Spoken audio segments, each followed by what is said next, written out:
जॾहिं कंहिं बि बादल वलहारियूं वसायूं अलाह छो अव्हां जूं अखियूं यादि आयूं। कंडियारी शहर में भी हिते बारिश पई है ऐं कंडियारी जे इर्द गिर्द जा जेके इलाइक़ा आहिनि नवाबाद मोड़ दिलशाद शाख ॻोठ मोहम्मद हयात वसाण खां मुख़्तलिफ़ स्टापनि ते ही बारिश खां पोइ ज़मींदारनि ऐं आबादगारनि में भी ख़ुशहाली निखरी आहे। बारिश के सिलसिले में कंडियारी वासियुनि जा वीचार वठंदासीं।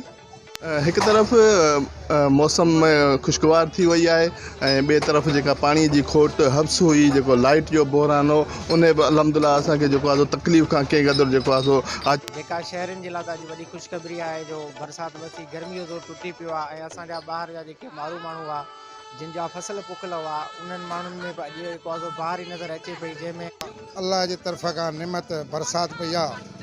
वह मारू अड़ा हारी ज़मींदार वेचारा पानी तव्हांखे ख़बर आहे त मथां ही कोन थो अचे, इंतहाई परेशान आहे।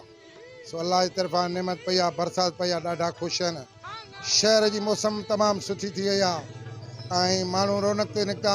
सही हिन वक्त जो बारिश पई है, शुक्र अल्हम्दुलिल्लाह तमाम बेहतरीन माहौल थी है, मौसम खुशगवार थी है, पानी की खोट हुई ऐं ज़मींदारनि में ॾाढी ख़ुशी लहर है। बारिश खां पोइ तमामु माहौल ख़ूबसूरत थी वियो आहे। हर हारिन मजिब ज़मींदार ऐं आबादगार ऐं दुकानदारनि मजिब सुराही तव्हां ॿुधी आहे। कैमरामैन साथीअ सां गॾु अकील अहमद वसाण, सिंध TV न्यूज़ कंडियारी।